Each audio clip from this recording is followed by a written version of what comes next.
আর এবার এসআইআর এর শুনানিতে অভব্য আচরণের অভিযোগ উঠল কমিশনের কর্মীর বিরুদ্ধে। অফিসার বলেন, আপনি স্বামী নন আসামি, এমন অভিযোগ করছেন প্রবীণ ভোটার। নন্দীগ্রাম ১ নম্বর ব্লকের শুনানিতে বৃদ্ধের সঙ্গে অভব্য আচরণের অভিযোগ। ২০০২ সালে ভোটার তালিকায় নাম না থাকায় স্ত্রীকে নোটিশ কমিশনের।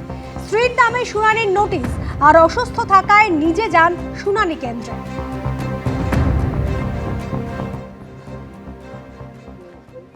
হিয়ারিংয়ে আমার স্ত্রীকে ডেকেছে। আমার রিলেশনে কোনো রিলেশন নয়, তার বাবা মা 30 বছর আগে মারা গেছে, তার কোনো ডকুমেন্ট নেই, যার জন্য বাধ্য হয়ে আমি এই বৃদ্ধ বয়সে আমার স্ত্রীকে নিয়ে এখানে এসেছি হিয়ারিং করতে। খুবই কষ্টের ব্যাপার। না, ডকুমেন্টস কিছুই না, বলছে সরকারি ডকুমেন্টস ছাড়া কোনো অ্যাকসেপ্টেড নয়। আমি তো চাকরি করেছি, আমার তো পেনশন আছে, পেনশন বুক দেখিয়েছি, কিন্তু সে পেনশন বুকও অ্যাকসেপ্টেড নয়। আমি আমার সমস্ত কিছু ডকুমেন্ট দেখিয়েছি, আমি যে 30 বছর 40 বছর সার্ভিস করেছি সেটাও দেখি। বলছে ওগুলো আপনার ফেলে দিন। আমি বলছি আমি ওনার হাজব্যান্ড। বলছে হাজব্যান্ড না, আপনি এখন স্বামী নয় আসামি, আপনি ওসব বাদ দিন, ওনার কি আছে দেখানো। বিভিন্ন শুনানি কেন্দ্রে যখন এসআইআর এর শুনানি চলছে, সেই সময় ডেপুটি কমিশনার জ্ঞানেশ ভারতী তিনি হাওড়ার একাধিক শুনানি কেন্দ্রে গিয়েছেন। শুনানি কেন্দ্রে ঘুরে দেখছেন জ্ঞানেশ ভারতী তিনি এসেছেন এবং কালীঘাট মন্দিরে সকালবেলায় পুজো দিয়েছেন জ্ঞানেশ ভারতী।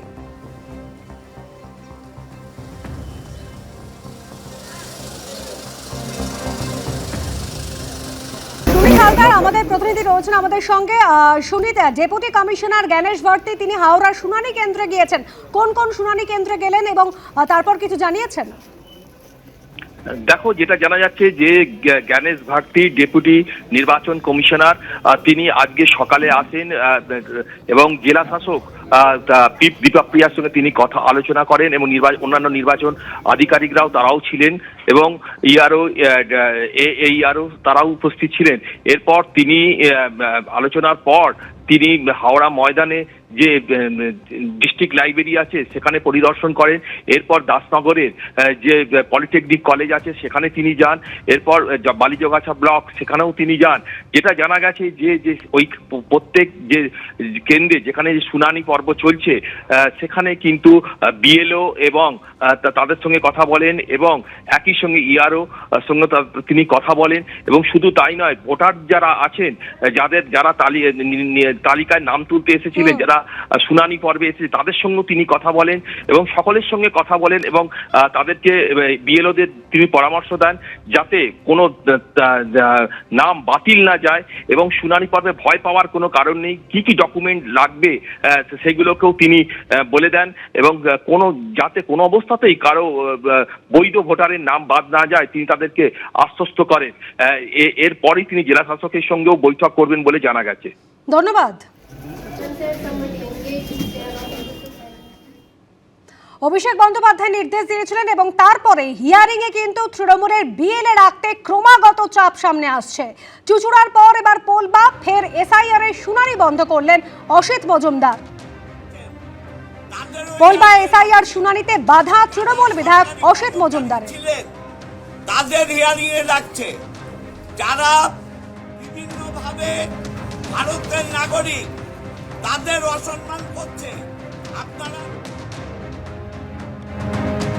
পরপর দুটো ছবি রেখেছি আপনাদের সামনে। গত সোমবারের ঘটনা, যখন চুচুড়ায় শুনানি চলছিল এবং সেই সময় তৃণমূল বিধায়ক অসিত মজুমদার তিনি রীতিমতো ফোন করে হুঁশিয়ারি দেন, হিয়ারিং চলাকালীন বিএলএদের রাখতেই দিতে হবে। এই হুঁশিয়ারির পর কিছুক্ষণের জন্য বন্ধ হয়ে গিয়েছিল। আর তারপর মঙ্গলবারের ছবি, পোলবায় শুনানি চলছিল, চুচুড়ার পর ফের এসআইআর এর শুনানি বন্ধ করেন অসিত মজুমদার। আর এসআইআর এর শুনানি চলছে, আজও কিন্তু একাধিক জায়গায় হয়রানির ছবি ধরা পড়েছে। শুনানিতে হাজির অসুস্থ থেকে বিশেষভাবে সক্ষম টোটোতেই চলছে শুনানি। নন্দীগ্রাম ১ নম্বর ব্লকের শুনানির ছবি রেখেছি আপনাদের সামনে।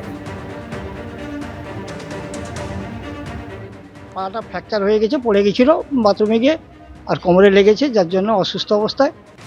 তো 3 তলার উপরে তো উঠতে পারবে না, যার কালীন গাড়িতে করে নিয়ে বাইরে নিচে থেকে কাজগুলো করেছে।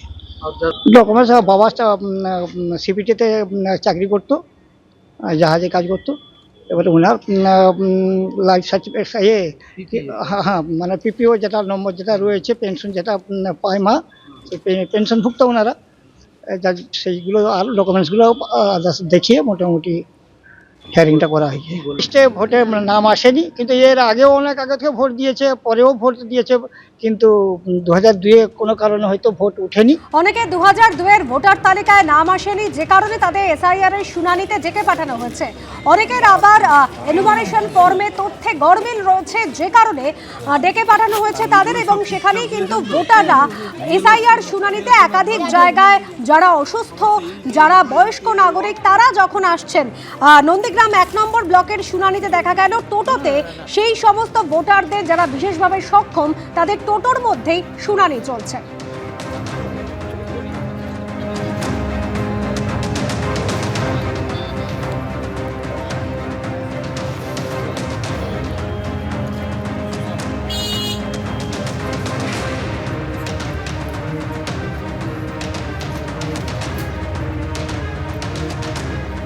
এবিপি আনন্দ, এগিয়ে থাকে, এগিয়ে রাখে।